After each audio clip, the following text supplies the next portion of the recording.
Hello and welcome to the news on HOMEF TV. I am Kome Odomo. Here are the highlights. They don't declare state of emergency in Bile on this Bile situation. They should prepare to bring all their armies. Bile gas eruption crisis sparked outrage as civil society groups demand emergency action. Agroecology conference pushes protection of indigenous farmers' rights and seeds. Now the news in detail. Concerned stakeholders and experts working on the Nigerians' food future are calling on the federal government of Nigeria to protect indigenous seeds farming and banking system and to safeguard farmers' rights and Nigeria's rich agricultural biodiversity. These demands came from a one-day national conference on biosafety and agroecology organized by Health of Moderates Foundation, HOMEF, in collaboration with Corporate Accountability and Public Participation Africa, CAPA, Kebekase Women Development Resource Center, and the GMO-Free Nigerian Alliance, amongst others. Our correspondent Onome Etisuru completes the report. The conference participants stressed that, given the opportunity, organic agriculture could comfortably feed the Nigerian population.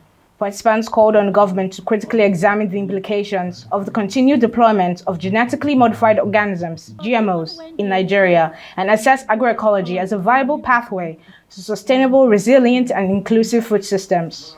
The conference examined the growing approval and commercialization of GM crops in Nigeria, including BT cowpea, Tela maize, and the recently registered transgenic cotton varieties, against ongoing concerns about biosafety, environmental protection, farmers' rights, public health, food sovereignty, ecological integrity, and regulatory accountability. We've not got it right with the leadership.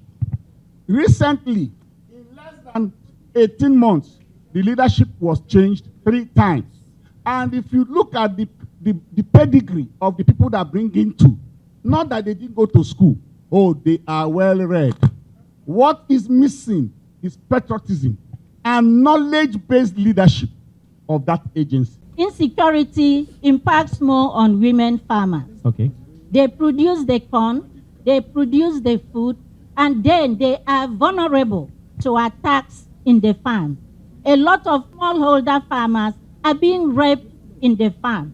Some of them become enslaved because they go to farm, people abduct them in the farm, rape them, and then tell them every day you have to be cooking from your house and bring to us in the bush. You want to have a secure, bio-safe nation, you must emphasize food sovereignty, which ensures that we define our own food and stress the fact that we reserve the right to what we eat and how we produce the food. Concerns raised stressed that farmers' rights to save, exchange, and improve seeds were under increasing pressure from proprietary seed systems, with implications for seed sovereignty, rural livelihoods, and local food systems. Stakeholders agreed that existing biosafety governance frameworks require greater transparency, accountability, independence, scientific rigor, and meaningful public participation. Food safety, the safety of that food, is the major concern. And we cannot provide the safety without knowing the process of production. Do I make sense? Now, in view of that, I will want to admonish the organizer of this meeting, HOMEF. The next one you are doing, sir, please, sir, invite MBMA. We can't be at the backyard and be fighting somebody in the front yard. What are we doing? Are they not Nigerians? Do they have 2 heads? Do they go to separate market? What is the big deal there? I don't see unless there is something else. Unless we are talking about another nation that is not Nigeria. Biosafety is not just about science. It's about power, it's about people, it's about you, it's about me, it's about all of us having a right to choose what ends up on our plates. We should not allow these merchants of death, these orcas of toxic pesticides to decide what we eat. And this thing rests with our age. I'm happy to see our government people in this meeting today. If you, like you said, if you go to the market and buy these things, they will not say because you're in the government agency, it will end up in your plate. The conference brought together government representatives from the Ministries of Agriculture and Food Security, Health and Social Welfare, Education, Standards Organization of Nigeria, Agricultural Quarantine Service, National Agency for Food, Drug and Administration Control, the Federal Competition and Consumer Protection Commission, farmers, researchers, civil society organizations, legal practitioners, youth groups, and critical stakeholders who agreed that public health concerns related to GMOs and associated chemical inputs require independent long-term assessment, robust surveillance, and stronger monitoring systems in Nigeria. The conference noted that agroecology has demonstrated considerable potential to improve soil health, biodiversity, climate resilience, farmer livelihoods, and sustainable food production in Nigeria. HOMEF TV for HOMEF TV. As part of an activity to mark the World Environment Day and enhance community knowledge for the future, HOMEF hosted a community gathering to discuss topical issues aligned with the year's theme, Inspired by Nature for Climate for Our Future. The dialogue highlighted and exposed the falsehood which is inherent in many of the mainstream propagated nature-based solutions, which do not deliver on reducing emissions, but rather promotes the further impoverishment of frontline communities, the reports. In the face of rising environmental challenges, African lands, forests, and other natural resources are being presented as tools for climate change mitigation and adaptation. This revives scrabble for African natural resources is leading to new age colonialism, which perpetuates the destructive extractivist systems and structures which are historically responsible for the climate crisis. In a community dialogue to mark the events of World Environmental Day, participants were fisher folks and farmers who were drawn from forest-dependent settlements from 4 communities, namely Akpelebiri, Agoloma, Angiama, and Tawari quarters in Patani local government area, Delta State, who demanded real actions with real solutions, promote community-led advocacy and resilience strengthened while raising awareness for environmental protection. I gained a lot. I learned a lot to know more about our environment, how to preserve it, certain things we don't know. If for me, maybe this program should have stayed a bit longer so that we interact more and learn more, so that we know how to preserve our environment, we know how to preserve our crops, and know many things. I already have spoken that this gabaline of a thing, it is not good for somebody to use that to kill fish, because you are killing both the big ones and the young ones. If you kill the young ones, when will you be able to get fish to kill? It is not good. And whenever I see somebody doing that, I used to go closer to the person. What you are doing, it is not good. It is World Environment Day, yes, but it's good that the knowledge that was shared was very, very practical, that the local indigenes will be able to apply it in their various communities.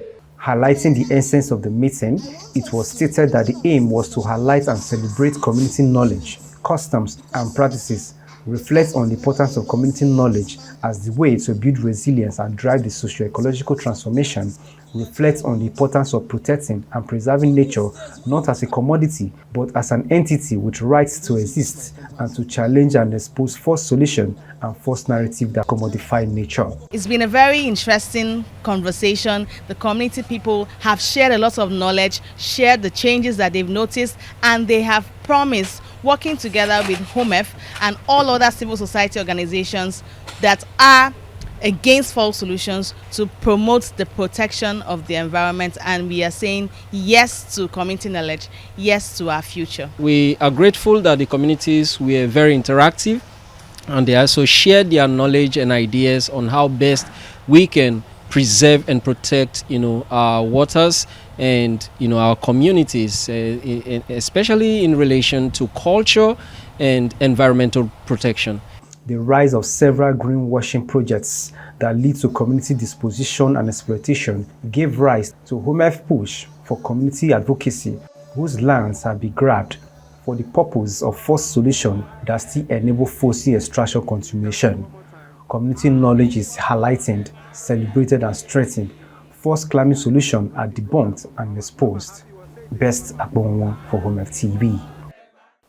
Fishers in riverine communities of the Ovia Northeast local government area of Edo State have appealed to the state government to provide support to improve their livelihoods as environmental advocates renewed calls for climate justice and sustainable ocean governance. Our correspondent Esele Ojanelu, who was at the event, stated that participants at the dialogue noted that fishing remained the primary source of income for many families in the area, but lamented the inadequate infrastructure, limited access to modern fishing equipment, and environmental challenges, which continues to threaten their means of survival. The reports.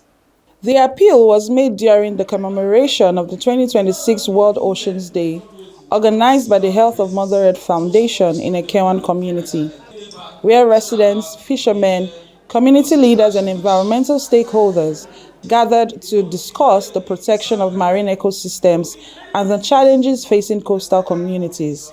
They urged the Edo State government to introduce programs that would enhance fish production, provide access to fishing inputs, and support the development of storage and processing facilities capable of improving the marketing of fish products. Speaking at the event, the chairman of the Ekewan community, Mr. Timothy Sibet, welcomed participants and commended HOMEF for bringing the awareness campaign to the community. He stressed the need for continuous engagement with local residents on environmental issues that directly affect their livelihoods. I want to say that this thing should continue because it will broaden our knowledge the more.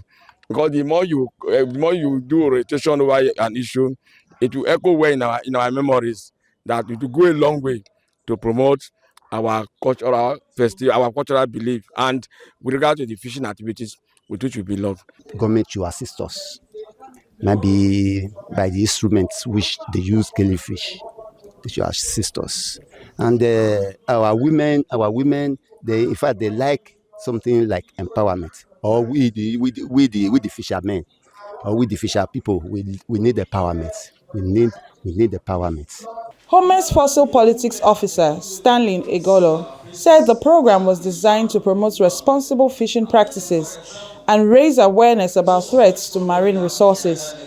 Also speaking, HOMEF Program Manager of Community and Culture, Cadmus Atake Enade, educated participants on ocean governance and the legal frameworks guiding activities in coastal communities. The significance is to mark the exploit of artisanal fishers, because at the Fishnet Alliance we focus more on artisanal fishing and also kick against exploitive activities by multinational oil corporations, whose activities have gravely impacted fishing activities, the water bodies, not just in the Niger Delta region, but across Africa and the globe. Participants at the dialogue stressed the importance of sustainable ocean governance and the protection of aquatic ecosystems, warning that environmental degradation, climate change, and unsustainable exploitation of marine resources could further worsen the economic situation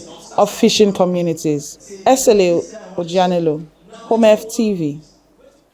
The documentary, The Last Seed, focuses on the state of food and agriculture in Africa in the 21st century, placing the struggle over the control of seed at the center. It explains the processes that have led to the moment in human history and what it will take to interact with the planet in a way that does not threaten the very basis of life on Earth. Our correspondent, Mabel Obaseki, completes the report. Participants in the discussions identify several lessons from the film, with the most prominent being speaking up even in the face of danger, and the need to restore fundamental human values such as compassion and solidarity. Participants drew direct comparison between the film's portrayal of corruption and the current state of Nigeria's food system and governance. They expressed concern that the movie depicts neglect and structural societal problems that continue to mirror Nigeria's ongoing challenges. Agriculture is under attack, and it's been attacked by individuals with special or ulterior motives. Now, these their motives, they usually don't put it at the front when they come up to you. They promise you jobs, they promise you bigger yield, promise you faster growth times, But in reality, there's a trade-off, and the trade-off is your health. The trade-off is the nutrition in your food. The trade-off is the process, the technology, the indigenous technology that we have here in Africa. So this screening opened my eyes to these realities, and I wished for people to actually, focus more on these things. Everything should not happen fast. Everything should not happen quickly. Everything should not happen in 7 or 8-fold. Sometimes things increasing bit by bit is actually the way to go. The last seed, the movie was quite motivational and inspiring at the same time. Well, what really stood out for me was the part where they said we should not let them control our food, or our seed rather, because once they can control our seed, they can control us. And also, it also shows how the government are quite selfish, or how would I put it? They care about their own interests or their gains. They don't really care about us. So we should look out for what we take and encourage people, let people know that this is what is good and this is what is not right. Let's encourage agroecology and let's say no to GMO. Seed companies use feed representatives and legal action to enforce these patents, pursuing farmers who violate the technology agreement. These companies argue that restricting seed saving is necessary to recoup the high costs associated with developing new traits, such as drought resistance or herbicide tolerance. This structure has shifted farming from a traditional model of saving seed to an industrial model of purchasing patented inputs annually. Several participants expressed disappointment that Nigeria's food regulatory situation has not improved significantly, despite acknowledging the persistent nature of these challenges. Participants maintained their commitment to continued advocacy. They agreed that the film served as both a reminder of ongoing struggles and a source of motivation for continued activism. Mabel Obaseki for HOMEF TV.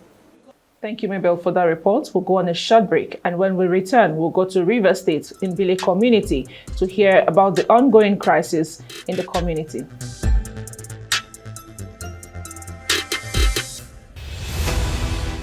The National Socio-Ecological Authority Convergence is a space for the convergence of ideas, sharing of wisdom, sharing of passion. We pay taxes to the governments. I mean, there's no excuse for how this country is today in terms of climate change. The country needs to take serious action on the issue of livelihood for women, especially now that we are going through serious crisis.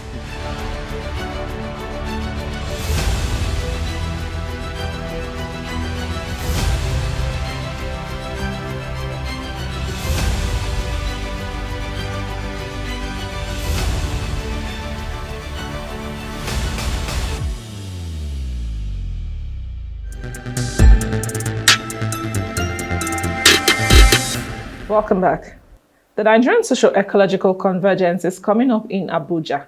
Do well to register. Concerns continue to mount in Bile Kingdom in Degema local government area of Rivers State as community leaders, environmental activists, residents raise alarm over the ongoing gas eruption and environmental crisis, which they describe as a major threat to public health and safety. Speaking during a one-day fact-finding visit to the community, environmental advocates expressed shock at the extent of the pollution, noting that gas bubbles were visible across water bodies and parts of the community. Our correspondent Stanley Egolo completes the report. For months, residents of Bile community in Degema local government area of Rivers State have lived in fear as persistent gas emissions and bubbling water sources continue to disrupt daily life. What initially appeared to be ordinary bubbling November 2025 has become a serious environmental concern, affecting homes, schools, creeks, and drinking water sources. Speaking with newsmen, Bile residents recounted how the odor became unbearable, prompting them to raise concerns with school authorities after noticing unusual boiling activity on the school premises. I'm a teacher in one of the school, the primary school. So I'm the one that even saw the boiling because this odor was too much. I'm very close to my class is very close to the boiling place. So I called my headmaster that this thing that is happening, I don't just understand. I can't stay in this class. So he now said that I should endure with the children. So this bubbling has caused so many problems to us. Even in our well where we fetch water, is bubbling. We beg the government, may they help us. You know, people say, no, not help us, government. The king don't worry us very well. Our children said now the same thing every week when they run go hospital. No treatment. Even though you treat them, the following week you don't get the pikin come again. But before we they pass through all these things. Addressing residents during a People's Assembly held in the community, the Executive Director of Social Action, Dr. Isaac Oswoka, alongside environmental campaigners, described the situation as an environmental emergency requiring immediate intervention. They alleged that groundwater and aquatic ecosystems in the area have been severely affected, making it difficult for residents to continue economic activities. The fact is there is an emergency situation that the government must acknowledge. And so far, we have not seen that acknowledgement. You know, when we are calling, or when people are calling for a state of emergency, it is merely a call for acknowledgement by the government of Nigeria that there is a situation that requires urgent response. And we have not seen that. And that is the very least that we can expect from the Minister of Petroleum, who is President Ahmed Bola Tinubu. I just don't believe that we live in a country that can put people through what village people have been going through since last year. It didn't happen last week. It didn't happen last month. It happened last year. And it's still going on. It's unbelievable. They don't have drinking water. I don't know what this fire truck is doing here. These people don't have drinking water. Where are they getting water to drink? I will remind the governor of this state, Simfora, that we don't care about the politics that is happening. He's still the governor of Rivers State for the next 1 year. If he wants to insult village people, he should come out quietly to insult them and not to give them 100. What is 100 million? 100 million naira that people put in their back pocket to drink beer. Is what we are giving to a community that is going through this kind of thing. Some speakers linked the current environmental challenges to decades of oil exploration activities in the Niger Delta, accusing oil companies of failing to adequately maintain infrastructure and address environmental damage. The village situation has not occurred in anywhere in Niger Delta. That gas is bubbling in every water that the people drink. At this point, since they started embarking on this, coming to take samples to do tests, they even know the result, but they don't want to bring out the result. That is the direct accusation to the federal government. Why have they not used this direct opportunity to embark on massive subsidence study? We clearly understand what subsidence study is. When you exploit a particular area for long, the earth's surface will gradually sink. That is subsidence study. But they are not monitoring it. Since oil exploration started, they've never done any monitoring or investigation on that. Ambile is facing this today, and yet the negligence on the government is there. The people of Bile say they remain hopeful that their concerns will receive the attention needed to prevent a worsening humanitarian and environmental crisis in the community. Stanley Egolo for HOMEF TV. Still on the issue of Bile, driven by solidarity, Kebekase Women Development and Resource Center and its civil society allies stepped into the front lines, marched along with the youths to navigate the volatile pathways and witness firsthand the ecological devastation in the land left to burn. Kebekase provided medical support for community through Quick Step Emergency Diagnostic Camp, treating hundreds of suffering residents. The data uncovered is an indictment on the state. Over 80% of tested adults present in the community had chronic stress-induced hypertension, while little children face acute malnutrition, painful chemical skin blisters from drinking contaminated water. Esele Ojanelu completes the report. To heal the invisible wounds of this disaster, Kebekasi organized the Sacred Women's Healing Circle, beautifully tagged Laughter of Tears. In that room, frontline mothers, periwinkle traders, and young women shared stories of heartbreak, economic loss, and immense resilience. They forged a unified political stance, declaring with one voice, no to relocation, yes to solution. Beneath the serene riverine landscape of Bile Kingdom in Rivers State, a toxic time bomb is ticking. Since November 2025, an uncontained subterranean hydrocarbon and gas eruption has turned this ancient coastal community into a literal boiling pot. Over 386 active gas emission sites are vetting toxic gas directly into primary schools, residential streets, and family compounds. The primary water sources have metamorphosed. Groundwater drawn from local boreholes oxidizes and turns pitch black within 60 seconds. Air quality has plummeted, and 18 terrifying fires have pushed this community to the brink of annihilation. But where regulatory authorities and oil corporations chose silence, the Kebekasi Women Development and Resource Center chose action. Very serious surgery. I've been on medication since on Sunday till now. I've been taking routine drugs, mostly vitamin C. I've even taken overdose. Thank God that vitamin C does not have an overdose. I've been taking this since I left village till now. Even my skin is dragging me. It's dragging me. That is my experience. I understand that the only language that the Nigerian government can actually hear and answer quickly is using the streets. But where we use the streets, there are other ways we can go. We have people who knows the legal know-how to issues like this. As the 2027 election season approaches, Kebekasi is leading the charge to ensure the politicians can no longer trade empty promises for Bile's votes. The demand for an immediate federal emergency declaration, a full technical cleanup, and direct gender-inclusive environmental justice is needed. Gift Esele Ojanolu, HOMEF TV. Such story for residents of Bile community. We do hope that the federal government swing into action and come to their plights. Experts have called for the amendments of the National Biosafety Management Act to enshrine a multiple agency approach to the approval and release of genetic modified organisms in the country.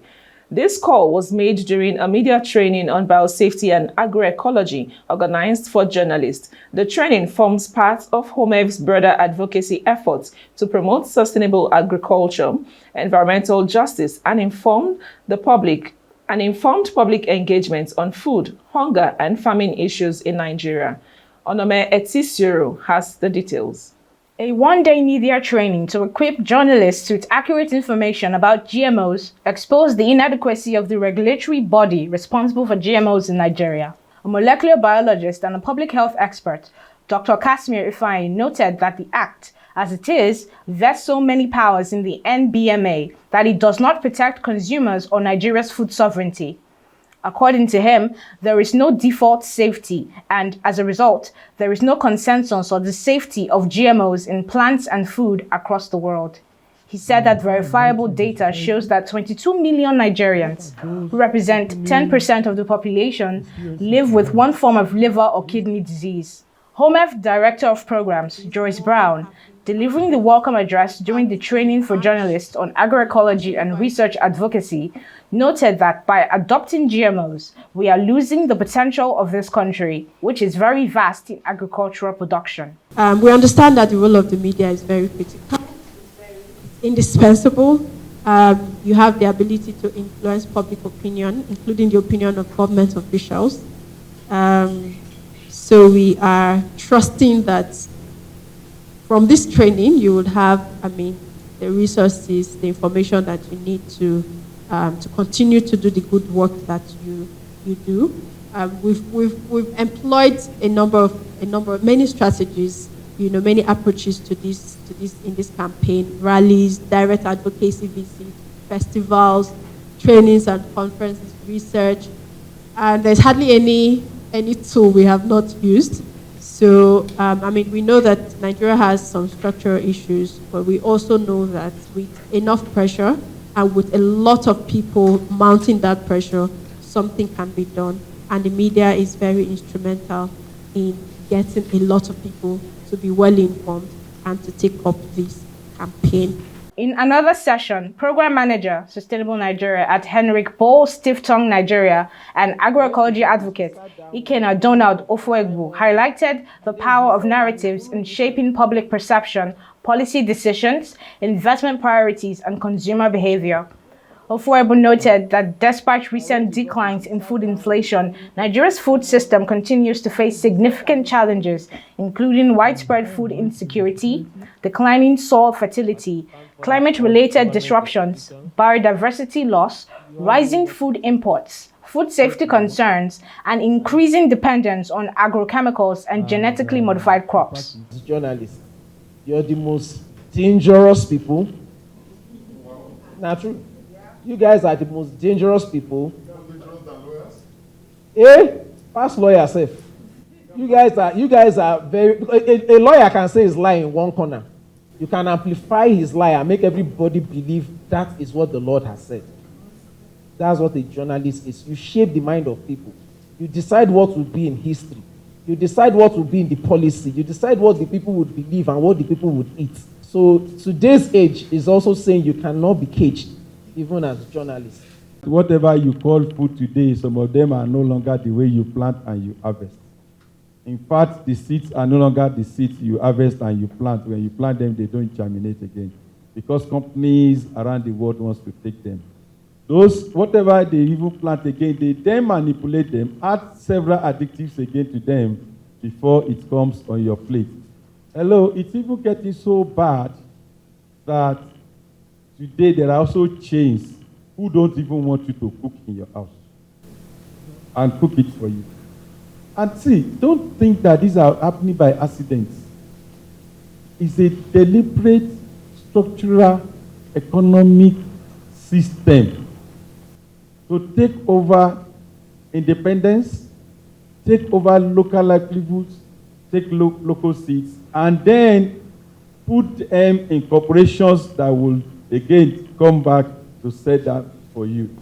A major takeaway from the training was the need for more investigative journalism on agricultural supply chains, particularly the corporations and brands linked to chemicals and pesticides that have been banned or restricted elsewhere. Facilitators encourage journalists to pursue accountability-focused reporting that informs public debate and strengthens evidence-based policymaking. Onome Etisiro for HOMEF TV. We've come to the end of today's bulletin. Thank you for staying with us. Do well to register for the upcoming Nigeria Socio-Ecological Alternative Convergence using the link below. And remember to follow us on all our social media handles on Echo HOMEF and subscribe to our YouTube channel. I'm Kome Ojomo.